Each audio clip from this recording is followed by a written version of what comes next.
Bonjour, bonjour, bienvenue dans ma bibliothèque. Nous sommes à Montréal le 18 octobre 2013. Mon nom est Bruno Lalonde. Alors aujourd'hui, je vais me lancer dans l'eau glacée de ce débat qui a lieu en ce moment au Québec sur la fameuse charte des valeurs. D'abord, je, je vais y aller d'une première impression. Oui, le débat a mal commencé. C'est vrai. Beaucoup s'arrêtent à ce détail-là, beaucoup accusent le Parti québécois d'électoralisme, beaucoup accusent le Parti québécois de se servir de ça pour promouvoir la cause de l'indépendance nationale. Et beaucoup, et là c'est le sujet d'étonnement pour moi, beaucoup s'imaginent que certains débats peuvent se faire dans la sérénité et le calme. Ça, c'est mal connaître l'espèce humaine. L'espèce humaine, elle aime la bagarre. Et le débat a mal commencé, mais il ne pouvait pas en être autrement. Lorsque nous discutons de politique ou de religion, jamais les choses ne sont sereines, jamais les choses se font de manière apaisée. Peut-être que toute une génération qui a grandi dans l'idéologie passe partout, tout le monde est ami, on est tous des tinamis. C'est pas comme ça que ça fonctionne dans la vie. Et rien ne fonctionne non plus correctement. Tout est toujours tout croche, tout le temps. Et on s'organise, on s'arrange du mieux que nous pouvons. Alors, je voudrais vous faire part de quelques-unes de mes observations personnelles. J'ai ma librairie, je suis libraire dans un quartier multi-ethnique de Montréal, Côte-des-Neiges.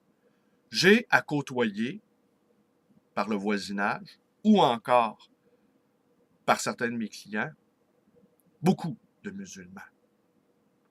La majorité d'entre eux, je dois leur accorder ceci, ils sont d'une extrême politesse. La politesse moyen-orientale, la grande politesse moyen-orientale pourrait nous servir de modèle à nous, la majorité des Québécois. Ceci étant dit, nous échangeons également sur la religion. Nous échangeons également sur la politique, la culture aussi. Et ici, je ne peux pas révéler mes sources.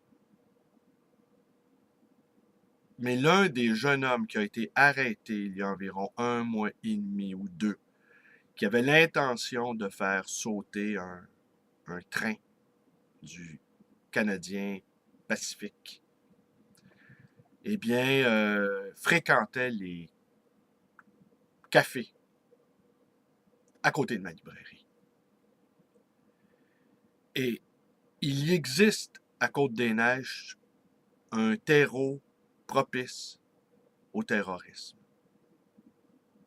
Des jeunes hommes bien souvent désargentés, mal adaptés à la société, qui se livrent à toutes sortes de trafics pour subvenir à leurs besoins, ont également épousé la cause islamiste. La majorité d'entre eux n'en resteront qu'aux discours de bravoure, n'en resteront qu'aux paroles, pour se donner bonne conscience, ou pour se donner un style. Mais ce discours-là, anti-occidental, est omniprésent dans les consciences. C'est pas intéressant à entendre ce que je viens de vous dire, mais c'est un fait avéré. On dira, bon, c'est anecdotique, c'est pas important. Et je sais encore là de sources très sûres que les budgets de la police concernant la surveillance de certains réseaux islamiques, eh bien, c'est des budgets qui sont très inexistants, autant du point de vue provincial que du point de vue fédéral. Et là, on peut comprendre les Américains d'avoir envie d'espionner ce qui se passe au Canada, car ils n'ont pas confiance aux services secrets canadiens et à la police québécoise. Or, il existe, dans mon quartier où est située ma librairie, des courants souterrains. Que si on a l'oreille particulièrement fine, on peut les entendre.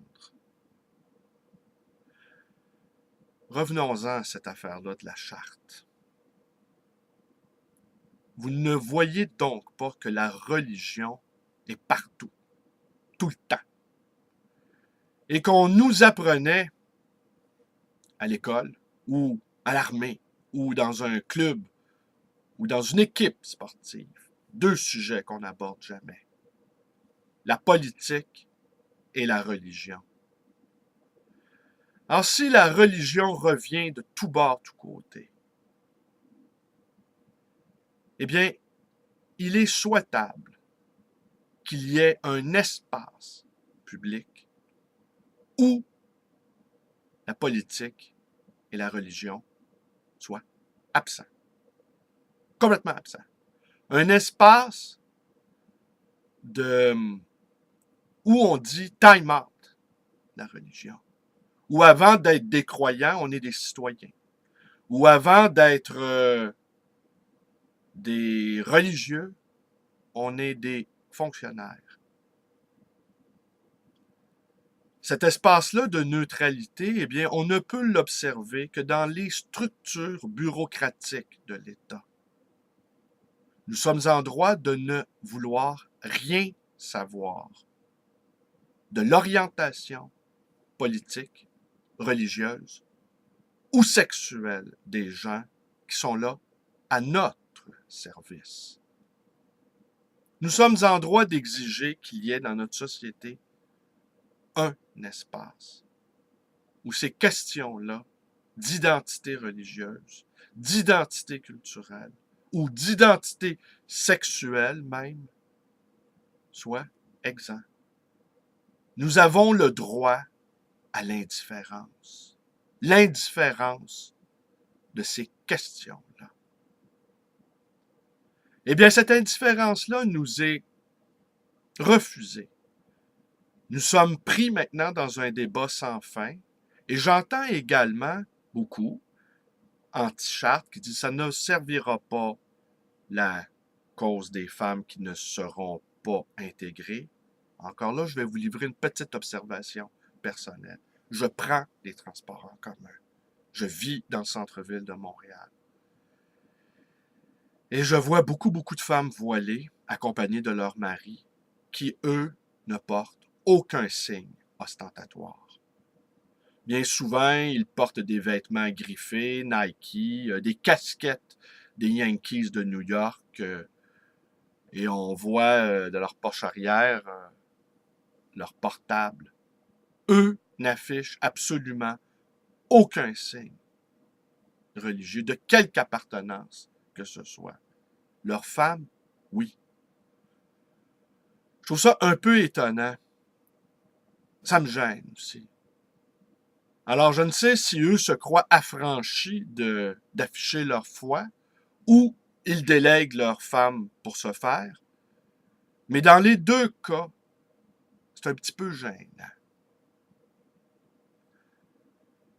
Alors, je pourrais vous raconter bien d'autres choses de mes clients, qui eux, de mes clients de confession musulmane, qui sont des lecteurs de Camus, entre autres. Beaucoup adorent Camus, qui boivent un peu de temps à autre.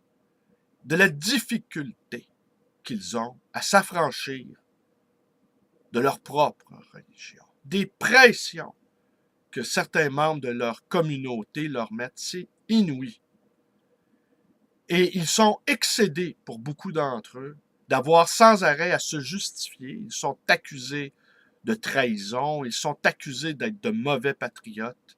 Ils sont accusés, vous ne pouvez pas imaginer comment on les accuse. Alors, ils viennent dans ma librairie, qui est un havre de libres penseurs, je dirais. Et enfin, ils ont la paix de tous ces bigots qui empoisonnent l'atmosphère. On les laisse aller, on les laisse s'exprimer. Chacun a le droit à ses convictions et politiques et religieuses et ses orientations sexuelles également. Mais ça nous prend un espace, une zone franche, un peu comme la Suisse. Il n'y a pas de guerre de religion. Il n'y a pas d'identification de religion, ou raciale, ou politique, ou sexuelle. Une zone franche où le religieux est évacué. On a besoin d'une bouffée d'oxygène. Et si l'État peut faire quelque chose pour nous, c'est bien ça. On a connu des guerres de religion pendant des siècles, protestants et catholiques. On a payé le prix fort de ces guerres-là. Nous ne souhaitons pas que l'État agisse autrement comme un médiateur. Alors, c'était mon point de vue. Je pourrais vous raconter aussi la xénophobie ordinaire. Mais ici, on ne rechangera pas le monde. On peut simplement demander aux structures bureaucratiques de l'État d'être une zone franche où les appartenances, quelles qu'elles soient, sont subsumées dans le service aux autres contribuables. Je vous remercie d'être avec moi. Mes vidéos vous plaisent. Abonnez-vous à ma chaîne. Patati patata et patati patata. Bonne journée à tous.